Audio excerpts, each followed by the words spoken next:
María Luisa Corso tiene 88 años. Es una de las primeras maestras que ejerció la docencia en Río Tercero. Su papá fue el primer bicicletero de la ciudad. Arreglaba bicicletas, vendía sus repuestos y también fabricaba ese medio de transporte sobre dos ruedas. Hace décadas, en épocas en que en Río Tercero a veces parecía que la gente circulaba más en bici que en auto. La docente jubilada vive sola, trabaja con su computadora, se actualiza permanentemente. Usa la inteligencia artificial a la vez que no deja de leer a diario algún libro impreso.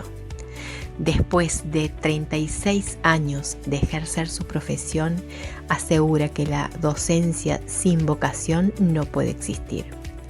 En la vida de Mari, como todos la conocen, el trabajo social fue importante. Interviene y acompaña en la Iglesia Católica y en varias instituciones locales. Hace lo que aprendió desde niña, ayudar a quien lo necesita.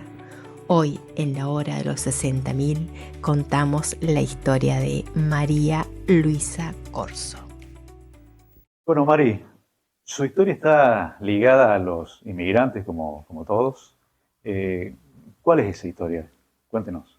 Mi papá fue concebido en Italia. Sus padres se casaron en Italia, en un pueblito que se llama Monbaruso, que está en la zona de Asti, y con él concebido vinieron a Argentina. Mi abuelo ya había venido en otras oportunidades por razones de trabajo, y se radican en Buenos Aires.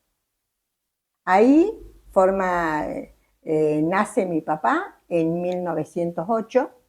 Su papá nace en Argentina, pero nace en Argentina, su abuelo en Buenos ya Aires. había venido varias veces al varias país veces a trabajar en la parte de agricultura, recoger cosechas, en el momento en que Argentina necesitaba manos de obra, porque había poca manos de obra para levantar las cosechas. Y otros hermanos también. Como tenía hermanos que estaban radicados en Buenos Aires, ellos se radican en Buenos Aires y trabaja mi abuelo en el ferrocarril argentino. Y bueno, a los 13 meses nace otro hermano de mi papá. Papá se llamaba Pedro Corso, nace tío Domingo, pero mi abuela María lloraba mucho porque extrañaba su tierra. Y entonces mi abuelo Luigi decide volverse a Italia, y lo hacen en el 1913, a fines de 1913, con tanta mala suerte que en 1914 estalla la Primera Guerra Mundial y mi abuelo es incorporado a las filas, y mi abuela se queda con un niño de 5 años, uno de 3 y una recién nacida. Por suerte mi abuelo vuelve de la guerra, pero mi papá nos contaba de las carencias que tenían de comidas y las necesidades que tenían para subsistir en todo ese tiempo de guerra. Después que vuelve mi abuelo, como había tan poca mano de obra en Italia por todos los mutilados, los muertos, los hombres en las fábricas, tomaban a la gente, a los niños, de 10 años para arriba, ya para hacer trabajitos simples en las fábricas, como llevar, traer cosas, limpiar. Y mi papá con su papá se fueron a Génova y él empezó a trabajar. Empezó a trabajar en una metalúrgica. Tengo los papeles de su trabajo. ¿Qué edad tenía? Y desde los 10 años hasta los 19, según su trabajo, porque en ese entonces les daban libreta de trabajo. A los 19 años, la situación de Italia era complicada políticamente, porque era la época del fascismo. La Italia fascista. Claro, la Italia fascista. Entonces mi papá debía hacer el servicio militar, o en Italia o en Argentina. Y entonces mi abuelo decide mandarlo a Argentina a hacer el servicio militar, que estaba tranquilo en cuanto a política. Y bueno, con 19 años, en diciembre de 1927, papá llega a Buenos Aires y le toca el servicio militar, cuando lo sortean, Marina en Bahía Blanca. Allí cumple el servicio militar. Aquí cumple con el servicio militar y se quedó un tiempo en Buenos Aires, pero él tenía 2 tíos grandes, hermanos del padre, que vivían en Río Tercero, y él viene a visitarlos y no lo dejaron más ir. Ese era el nexo directo. Ese es el nexo porque yo nací aquí en Río Tercero, ¿no? Y bueno, papá aquí encontró un grupo de amigos que lo ayudaron muchísimo con el idioma, porque no era ni argentino ni italiano y hablaba todo mezclado, así que lo ayudaron mucho. Eran un grupo grande, él le decía la barra, que después fueron casándose, eran como 20 los que integraban esa barra. Y bueno, y aquí conoce a mi mamá, que también era hija de inmigrantes, porque mi abuelo Garelo... ¿Cuál era su nombre? De su mamá. Ana. Ana. Papá se llamaba Pedro y mamá se llamaba Ana, bien, solamente. Pedro conoce a Ana Garelo, que su papá también era inmigrante italiano. A él nosotros lo encontramos inscriptos por primera vez en Argentina cuando tenía 19 años en Las Parejas, en Santa Fe, como agricultor. Así que bueno, forma su familia. Y los tíos lo incorporan a sus actividades. Tío José, que le llamábamos Pin, que era grandote,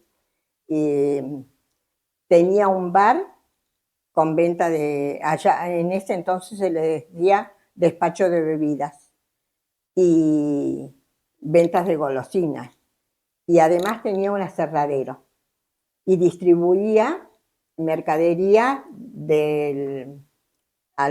con un carro a los distintos comercios, la mercadería que llegaba a través del ferrocarril. Y tío Tomás era zapatero. En Italia había sido diseñador de zapatos, pero acá era zapatero remendón porque era el oficio que más se necesitaba. Y se incorpora al trabajo de sus Claro, se incorpora tíos. Papá al trabajo ese. Pero después, cuando ya en 1900, papá se casan en 1935, en diciembre de 1935. Y en noviembre de 1936 nací yo.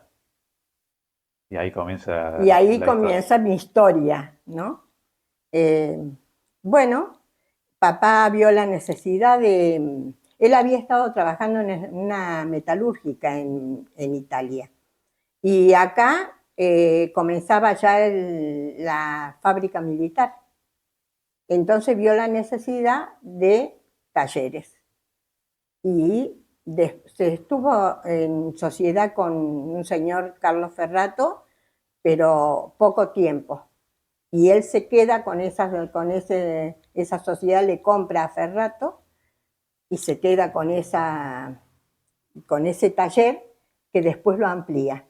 Él funda un taller para proveer de servicios. Para arreglar bicicletas en un principio. Y después comienza a fabricar bicicletas. Él tuvo fábricas de bicicletas. Fue el primer bicicletero de Río Tercero. O sea, está ligado a la fábrica militar por el boom que significó. Claro, la cantidad de gente que venía y el medio de transporte más simple era la bicicleta. Todo el mundo usaba bicicleta entonces. Automóviles había, pero pocos. Interesante, y comienza a trabajar, reparando bicicletas y después produce bicicletas. Claro, primero empieza esa demanda. Claro.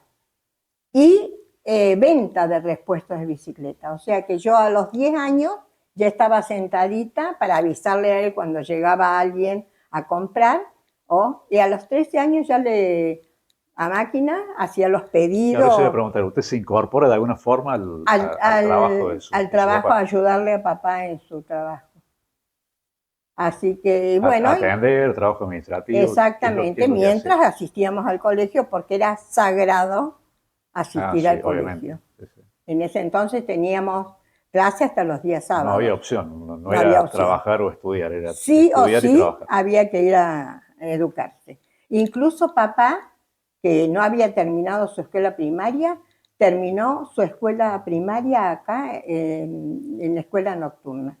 Y ahí empezamos con la historia. Yo elegí ser magisterio. Ya tenía todo preparado para irme a Córdoba y un grupo de madres formaron una comisión para traer una cripto de Río Cuarto a la escuela de Jesús, María y José. Ya estaba una de las primeras promociones del magisterio. La primera promoción del magisterio, pero ya estaba funcionando cuando yo empecé el secundario, ya había empezado el nacional, que funcionó en la escuela Modesto Acuña. Cuando yo empecé primer año en el nacional, en la escuela Modesto Acuña, ya funcionaba el segundo año también del nacional. Mari, o sea, ¿qué hice? Un poquito atrás, ¿a qué escuela fue en la primaria? Modesto Acuña. Modesto Acuña. Sí, Modesto Acuña fue mi escuela. ¿Y qué recuerdas de aquella época y sobre todo esa doble tarea que usted realizaba de ir a la escuela y ayudarle a su papá en Para mí era una cosa tan natural. Nunca me costó... Había tiempo para todo. Me daba tiempo para jugar, para tener amigos. En aquella época no teníamos televisión, jugábamos. Armábamos obras de teatro, mamá nos hacía chupaletas de azúcar con un palillito y nos distribuía mientras porque las obras las representaciones eran con los otros amiguitos que invitábamos. O sea que era... El público era... Con público, claro. Los compañeros, los amigos. Y los juegos propios de los niños. En aquella época, las rondas, las popas. Un día me encuentro con un amigo y me dice, yo me acuerdo que estábamos haciendo una ronda y yo te di un beso y vos me pegaste una cachetada. Éramos chiquitos, pero hasta esta historia. Simples. Siempre me gustó leer mucho. Y de revistas. De esa responsabilidad en el trabajo en el taller, ¿qué recuerda? Porque obviamente había responsabilidades, ¿no? Sí, yo lo hacía con toda naturalidad, que era mi actividad. Y fue un gran aprendizaje también. Por supuesto, papá nos inculcó siempre el trabajo, el orden, el estudio y el cuidar el dinero. Papá siempre nos decía que había que cuidar las monedas porque los pesos se cuidan solos. Y como a él le faltó alimento, no nos permitía dejar ni una amiguita en el plato. Había que terminar el plato. Nos servíamos menos, pero no se podía dejar comida en el plato. O sea que nos inculcó el orden desde siempre. Bueno, y eso creo que yo lo transmití también en todas partes.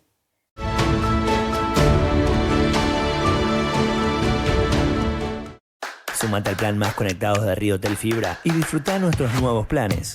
Contratando el servicio de internet de la cooperativa, en los próximos 30 días te bonificamos la instalación, el servicio de telefonía y el servicio de televisión. ¿Escuchaste bien? La instalación es sin costo. Disfruta de la internet más rápida de la ciudad sin pagar de más, con las ventajas de un servicio técnico personalizado y de rápida respuesta. Sumate ya al plan Más Conectados de Riotel Fibra, el que más te conviene.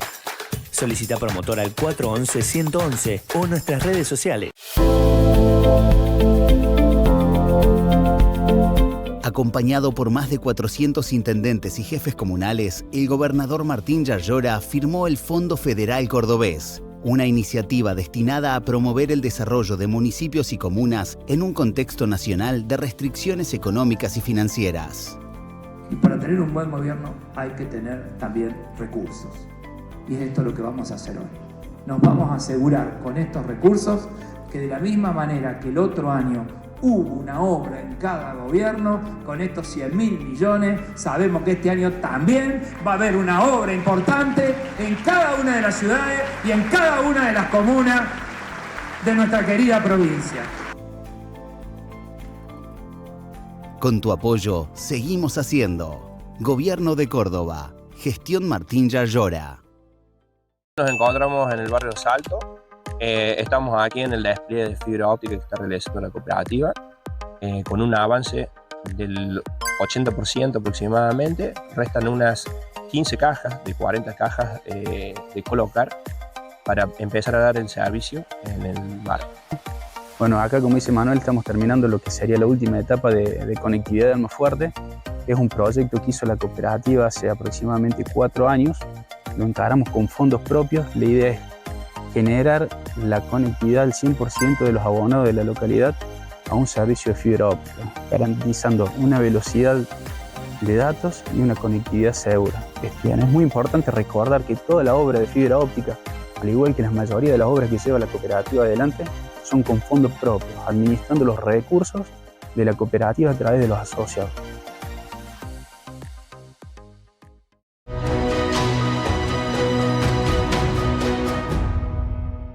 Bueno, Mari, ya hablamos de su vida en familia, con su papá, con su mamá. ¿Cuándo surgió el amor? El amor surgió cuando yo volvía del colegio, ya estaba en la escuela de hermanas y teníamos clase a la mañana. Yo llegaba a la esquina San Martín y Uruguay y usaba un guardapolvo todo prendidito con botones chiquitos. Imagino blanco impecable. Sí. Claro. Y en esa esquina había un restaurante en donde daban de comer, era un hotel, el hotel me parece que se llamaba Universal. Y se ve que había una persona ahí que me observaba todos los días, que yo empezaba, como soy tan ansiosa, a desabotonar ese guardapolvo uno por uno hasta que llegaba a mi casa, que vivíamos en la calle Uruguay, a la altura del 65, o sea, cerca, pocos metros. Y bueno, esa persona buscó a alguien para que nos presentaran, porque en aquella época era con presentación, no. Yo tenía 16 años. Y bueno, un amigo común nos presentó, empezamos a conversar. Mi papá no quería saber absolutamente nada. Pero bueno, no. 16 años. Claro. Él era 8 años y medio más que yo, venía de Buenos Aires, nadie lo conocía. ¿Cómo era, rígido o comprensivo? ¿Era rígido o comprensivo? ¿Papá? Sí. Sumamente estricto. Bien. Sumamente estricto era. No nos permitía un montón de cosas.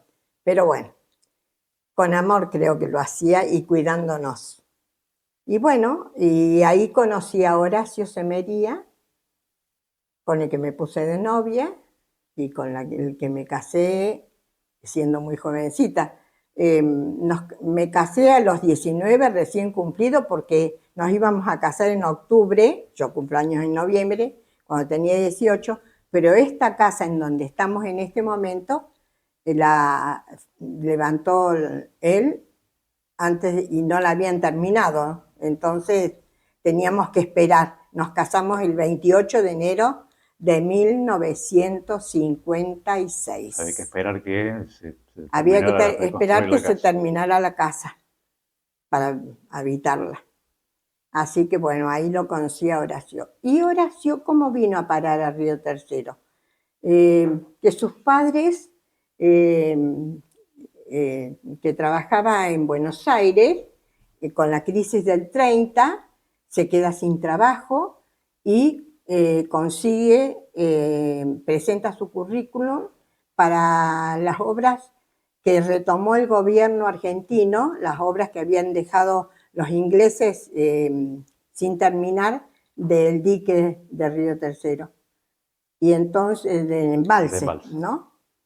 Y entonces se viene a trabajar, deja armada su casa allá, en Caballito vivían, y se viene con su esposa y sus 3 niños. Arnaldo, que era el mayor, de 5 años, Horacio 3 años y una bebé de 7 meses. Y la familia se radica y se radican en ese, que era un obraje. Eran casas muy simples, que había... Él tenía un cargo más jerárquico, no era un obrero, sino que tenía cargo jerárquico, trabajaba con el ingeniero Fitzsimons. Y bueno, la escuela en Embalse estaba hasta 4º grado, entonces le hicieron hacer 5º grado libre para que fuera con el hermano a estudiar Almafuerte. Los 2 juntos hicieron 6º grado. Y después había que mandarlos a estudiar el secundario. Entonces deciden al hermano mayor mandarlo a la Escuela de Agricultura a Mendoza, y a él lo mandan a Buenos Aires con la familia que quedó en Buenos Aires, los hermanos de mi suegra y de mi suegro. Y regresa, él tenía necesidad de familia, y entonces, en aquel entonces él entró a trabajar después que hizo el secundario, se queda en Buenos Aires y entra a trabajar a Banco Nación con 18 años. Pero dice que en ese entonces, para entrar al Banco Nación, tenían que hacer un depósito de garantía. Y su tío padrino, hace el depósito de garantía para que trabajara en Banco Nación. Y con 18 años empieza a trabajar Con 18 años empieza a trabajar en el Banco Nación y a hacer la Facultad de Ciencias Económicas. Y allí hace carrera. Hasta ahí no termina la escuela, la universidad, porque tenía mucha necesidad de familias, y entonces se va a hablar con el director de Banco Nación, que en ese entonces era el doctor Leloir, y le pide que lo mande a una sucursal que estuviera cerca de su familia. Y la sucursal más cerca era Río Tercero, la familia seguía viviendo en Embalse.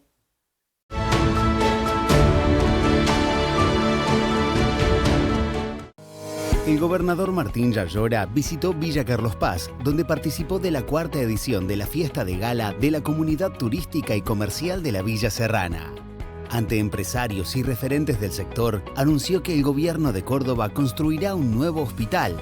Al mismo tiempo, adelantó que enviará aportes para la puesta en valor del Puente Uruguay. Y voy a ser el gobernador que tome la decisión de una vez por todas de empezar a construir el hospital para todo Carlos Paz y por supuesto para la región. Carlos Paz se merece un hospital para sus vecinos y se merece un hospital para mejorar la atención también de cuando llegan los turistas. Con tu apoyo seguimos haciendo. Gobierno de Córdoba. Gestión Martín Yarlora. Mega precios, mega ofertas, mega oportunidades. El mega evento del año vuelve a Río Tercero. La mega tienda nacional festeja su aniversario en Río Tercero del 1 al 12 de mayo y te trae lo mejor en indumentaria para toda la familia, blanquería, calzado y mucho más. Visítanos en el Club Deportivo Casino, Avenida General Sabio 1476, de 10 a 21 horas, y encontrá las mejores marcas nacionales e internacionales a precios directos de fábrica. La mejor calidad y los mejores precios te esperan en la mega tienda de Río Tercero. ¡No podés faltar!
Mari, es para destacar que usted fue parte de la primera promoción de maestras recibidas en Río Tercero, en el Magisterio de Río Tercero. En ese momento éramos adscriptas a una escuela de Río Cuarto.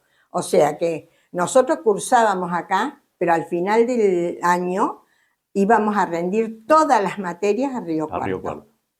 Eso fue el tercer año, cuando nos dividimos del nacional hasta tercer año, fuimos juntos con cuarto y quinto año, lo hicimos en el Colegio de las Hermanas de Jesús, María y José. En ese entonces éramos adscriptos Jesús, María y José. Y rendíamos en Río Cuarto, pero fui de la primera promoción de las maestras de Río Tercero. Bueno. Éramos solamente 8 las egresadas. ¿Querés que te dé el nombre de las otras? Sí, claro. Estaba Norma Bongiovanni, Marta Gambone, yo, Pochi Poncio, Elda Pertecarari, Gladys Santo, Edelweiss Van den Braber, que venía de la provincia de Santa Fe y tenía familiares acá, y Silvia Buteler, que era de Almafuerte, y la Negra Navarro también. Esas éramos las primeras egresadas que tuvimos como profesora de música a Nevo Canavesio, que murió hace pocos días. Mari, usted egresa como maestra. Maestra normal nacional. Bien, y comienza ya a trabajar. Y comienzo a trabajar ese primer año en la escuela de las hermanas, en sexto grado. Tenía una alumna que era mayor que yo. Porque el día que yo terminé, cumplía los 18 años, me entregaban el diploma de maestra. Con 18 años trabajaba. Di clase todo el año, pero después, además de trabajar allá, fui a dar una suplencia. En ese entonces había mucha necesidad de maestras porque con la creación de la fábrica militar, que venía gente de todos lados con niños, entonces se incrementó muchísima la cantidad de alumnos, entonces había mucha necesidad. También hice una suplencia en la escuela del Callejón, en ese mismo año, y cuando volvía a casa, me esperaba un taxi y me llevaba, porque no había transporte, y me iba a buscar, y cuando volvía a casa tenía alumnos particulares todavía. ¿Por qué? Había necesidad de maestras. Y ingresaba al aula a trabajar, pero con la categoría de suplente. La titularidad, no éramos titulares, éramos suplentes, o sea que cuando comenzaba el año escolar empezábamos nosotros a trabajar. Terminaba el año escolar, cesábamos y no cobrábamos vacaciones. Eso es ser suplente, no cobrar vacaciones. ¿Y qué recuerdo de la educación de aquella época? Yo disfruté muchísimo mi docencia, 36 años de docente, pasé por varias escuelas. Ese primer año trabajé en la escuela de hermanas, después trabajé como suplente en la 402, que es la Manuel Belgrano actualmente, después en la 483, que es la Sabio, la de fábrica, y terminé mi docencia en la 196, que es la Gregoria Ignacia Pérez, porque por entonces ya me quedaba lejos para irme a trabajar a la escuela de fábrica, y esta me quedaba a 5 cuadras de mi casa, entonces pedí traslado, y aquí trabajé mis últimos 13 años. ¿Y qué diferencias había en infinidad. La forma de enseñar? Nosotros armábamos... ¿Qué cambios notó? Me tocaron todos los grados y distintos sistemas. Primero, que trabajábamos mucho la parte emotiva del niño, les hacíamos mucho acompañamiento, nosotros hacíamos visitas domiciliarias para ver cómo vivían los niños, sobre todo los más carenciados. En una oportunidad, estando en la escuela 402, todavía no existía el PAICOR, pero había mucha necesidad porque venían muchos chiquitos de zonas muy carenciadas. ¿Recuerda el año? ¿Qué año habrá sido? O la década. Yo egresé en el 54, me recibí, habrá sido en el 60, por ahí. Nos encargábamos de hablar a los comerciantes para conseguir los elementos para prepararles comida, y le preparábamos comida y les servíamos nosotros. Nos quedábamos horas extras para darle clase a los más retrasados. Teníamos talleres, por ejemplo, para enseñarles a hacer títeres, obras de teatro. Teníamos muchas horas, además de las horas que cumplíamos en la enseñanza, Sí, había muchas otras horas que no nos pagaba nadie, horas extras ni nada, pero que nosotros los disponíamos con muchísimo. O sea, ¿iban ustedes a los domicilios? A los domicilios a ver las formas cómo poder ayudarlos, ¿no? Tal es así que un día me encuentro hace unos años con un señor mayor, me pareció mayor, y me dice, ¿usted es la señorita Mari? Sí, le dije yo. Usted me regaló el librito Semillitas que mis padres no me podían comprar. Yo no me acordaba de ese detalle. Teníamos una forma de educar al niño, por ejemplo, les hacía concurso por fila. A ver, todos con el pañuelo en el bolsillo, a ver, todos peinados, las uñas limpias, y le regalaba un caramelito, alguna cosita. Entonces, vas fomentando el hábito de la higiene, el hábito de...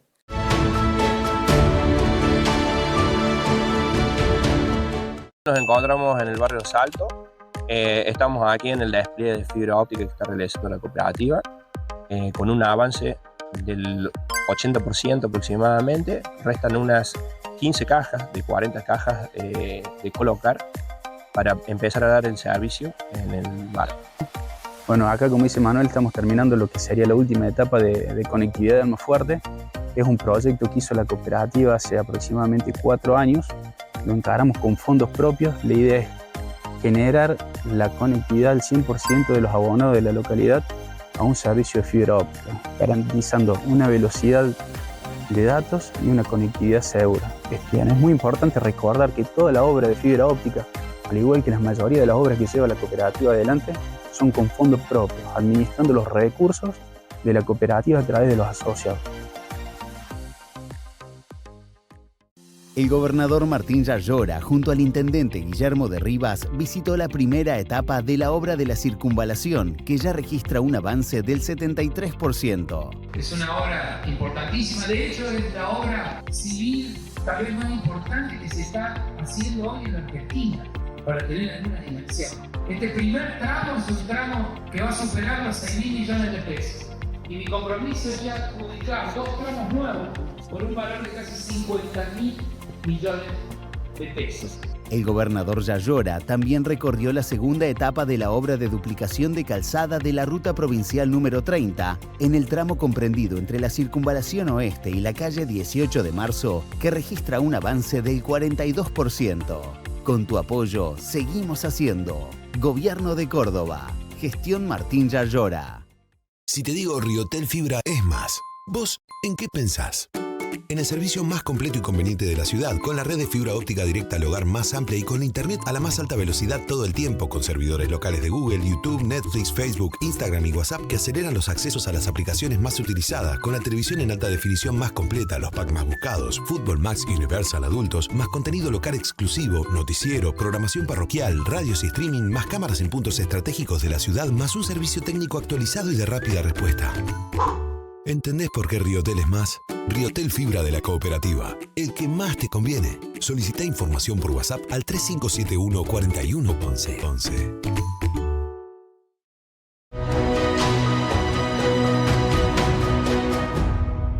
En el tema de educación hay muchas diferencias. Muchísimas diferencias. ¿Cuál es la más sustancial que usted ha notado de aquella época a ahora? A mí lo que me llama poderosamente la atención que no se use mucho libro.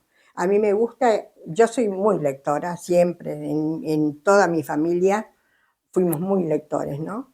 En realidad tengo también incorporado en la netbook, porque tuve que hacerlo, no sé si no somos analfabetos, tuve que hacer todos los aprendizajes eso.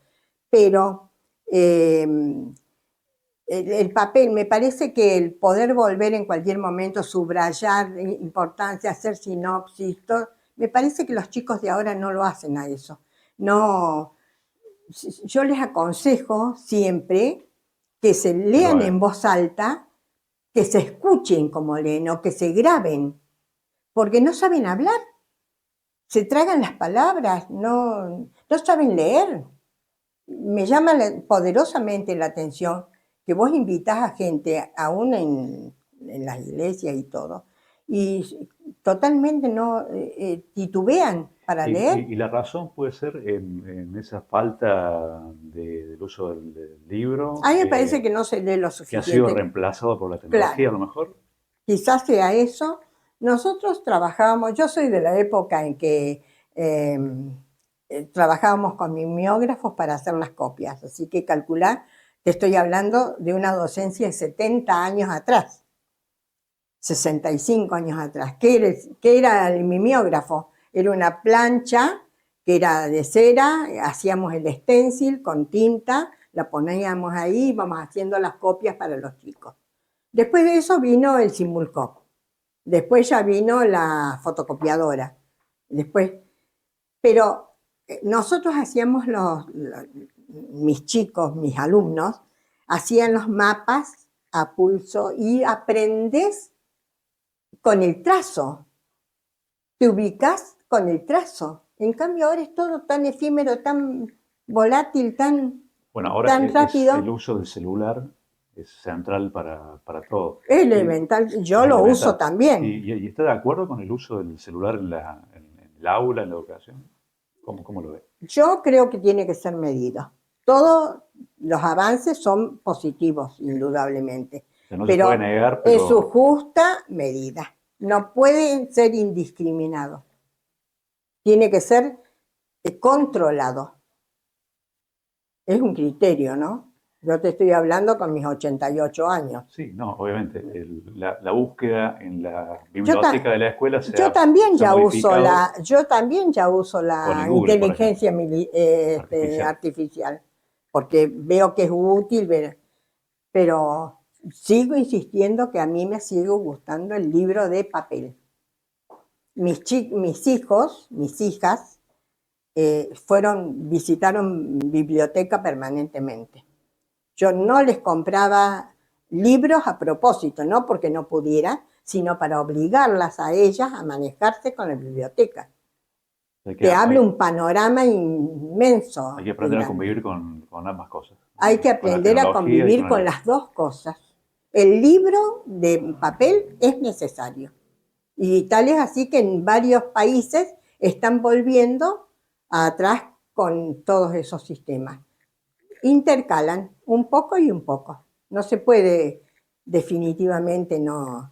Yo me recuerdo que, por ejemplo, en segundo grado armábamos las lecturas, pero experimentando. Por ejemplo, un día de otoño yo los sacaba a recorrer el barrio y yo les decía, ¿qué sienten cuando pisan las hojas? ¿Y qué hacen ruidito? ¿Y qué ruidito hace? Crash, crash, crash. Y volvíamos al aula y escribían en la pizarra las experiencias que habían sentido y esa iba a ser la lectura. Y eso no te lo olvidas nunca más y lo vivencias. Y a mí me gustaba mi docencia entonces y supongo que a las maestras de ahora les gusta la docencia de ahora también, porque la docencia sin vocación no puede existir.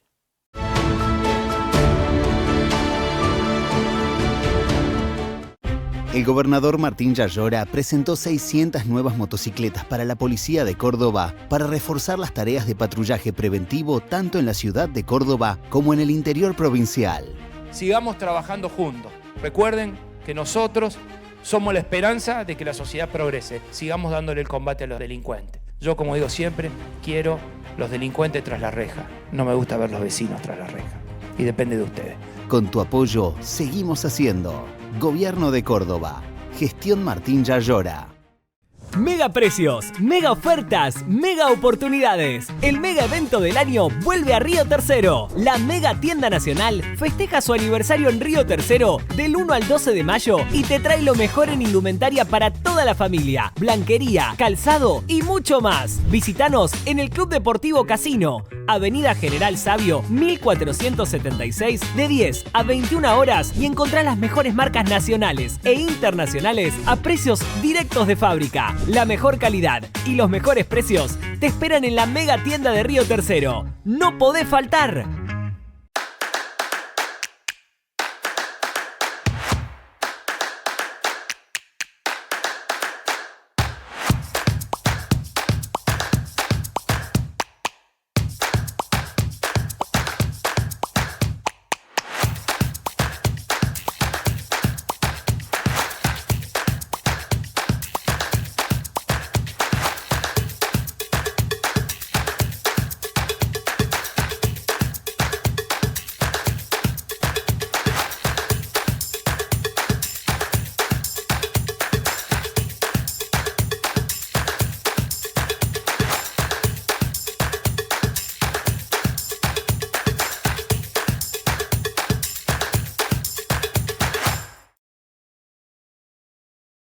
La tecnología avanza y la cooperativa avanza con ella. Hace 10 años iniciamos un camino con una clara misión: brindar un servicio de televisión de excelencia. Riotel Televisión. Con más de 200 señales, somos la televisión que informa y conecta con lo local. Noticiero, contenidos locales, cámaras urbanas en vivo y radios locales en nuestra grilla. Hoy, siendo una de las cooperativas más innovadoras y reconocidas del país, marcando el rumbo de la conectividad, sumamos 21 nuevas señales y evolucionamos a una grilla 100% HD para celebrar esta década de crecimiento. Todo gracias a nuestra red de fibra óptica en el 100% de la ciudad, que potencia nuestro servicio con mayor estabilidad y velocidad. Más definición, más cercanía, más beneficios para nuestros asociados. 10 años de Riotel Televisión. 10 años evolucionando para la ciudad.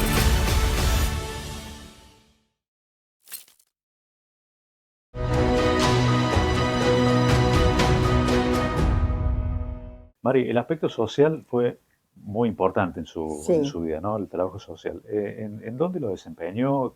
¿Cuál fue? Yo tuve la suerte de tener compañeras más grandes que tenían mucha relación con lo social, y ellos me impulsaron a mí, ¿no?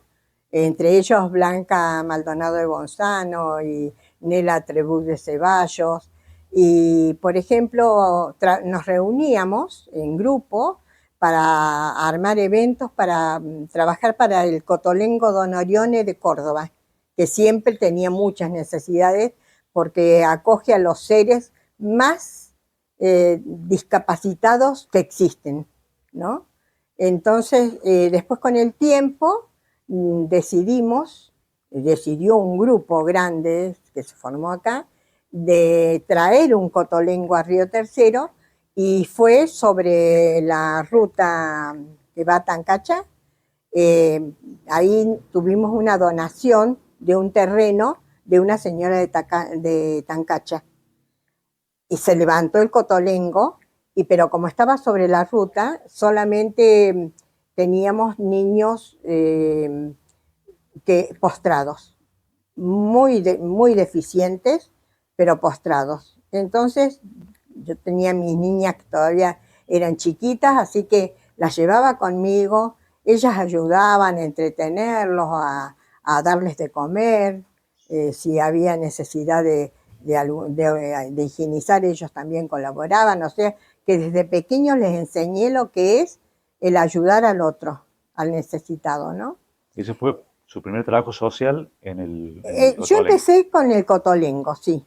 Ya casada con Horacio, ya también trabajamos en el cotolengo ese. Después pertenecimos al Club de Leones y después se desmembró el Club Argentino de Amistad y Servicio, también con mi esposo. trabajamos para levantar la guardería infantil municipal. Claro, que Casa del Niño, Intendente y la González. Escuela de Bellas obras de oficio, ¿cómo es? De trabajos y oficios que está detrás, que ahora se llama, tiene otro nombre. CEDER. Ese. Pero en un principio era de Escuela de oficios. Y después trabajamos muchos años para el hospital, en la comisión del hospital zonal, hasta cosíamos las sábanas. Hacíamos muchísimo trabajo. Sí. O sea que siempre estuve en actividades, y también en actividad religiosa, porque... Eso en lo social, su contribución, ¿sentía usted la necesidad de... Siempre de aportar y de trabajar? Mi casa fue una casa la casa de mis padres, y mi casa fue muy abierta siempre a todos. Siempre fue una casa en donde había un plato para alguien que llegaba, ya sea familia, sea de amigo o necesitado. O sea que desde chiquita... Desde chica me inculcaron, ¿no? El ayudar al prójimo. Y bueno, y después, no sé, con los años... ¿La iglesia?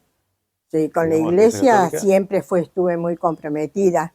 Yo fui bautizada en la iglesia de Lourdes, que funcionaba en la calle General Paz. Ahí me bautizaron y ahí hice la primera comunión. Lamentablemente ese edificio no se preservó, ¿no? No se preservó lamentablemente, ¿no? Y después ya cuando me casé, en el 56 ya me casé en la nueva iglesia de Lourdes que está ahora, no como está ahora, no estaba la parte de la cúpula habilitada, terminaba ahí cuando yo me casé, ¿no? Pero, ¿y actualmente cuál es su trabajo dentro de la iglesia? Sí. Dentro de la iglesia di catequesis, pre-bautismal. En la liturgia trabajé muchísimos años en liturgia. Nosotros nos preparábamos para hacer la liturgia. Tenés que tener conocimientos. Claro. Además, editamos una revista con lo cotidiano de lo que ocurría diariamente en la parroquia, las noticias, y también servía de evangelización. Durante 31 años funcionó la revista, hasta la época de la pandemia la editamos. Se llamaba Ecos de la Parroquia. De que el trabajo social no lo abandonó nunca. Nunca. Primero en las entidades que nombró. Nunca lo abandoné. Y ahora sigo en Encuentros Renovados porque nos dedicamos, siempre digo yo que el ser humano está hecho de una parte física y una parte espiritual. Si vos a la parte espiritual no la alimentás como a la parte física, el ser humano queda atrofiado. Entonces, es muy importante la función que cumplimos, me parece a nosotros como encuentro la renovación dentro de la iglesia, ¿no? La renovación carismática. Y hace 25 años que todos los meses, trabajando con el Padre Ángel y un grupo muy importante, se preparan retiros espirituales que ayuda a muchísima gente. Mucha gente. Miles de personas han pasado por nosotros porque nunca somos menos de 100, 110, 120. Cuando viene, por ejemplo, el doctor Desi, generalmente somos más de 200. Mari, a esta altura de la vida, ¿cuáles son sus sueños? Yo creo que fui una persona privilegiada, ¿no? Dios me otorgó a mí buena salud, que es muy importante, y el amar lo que hago.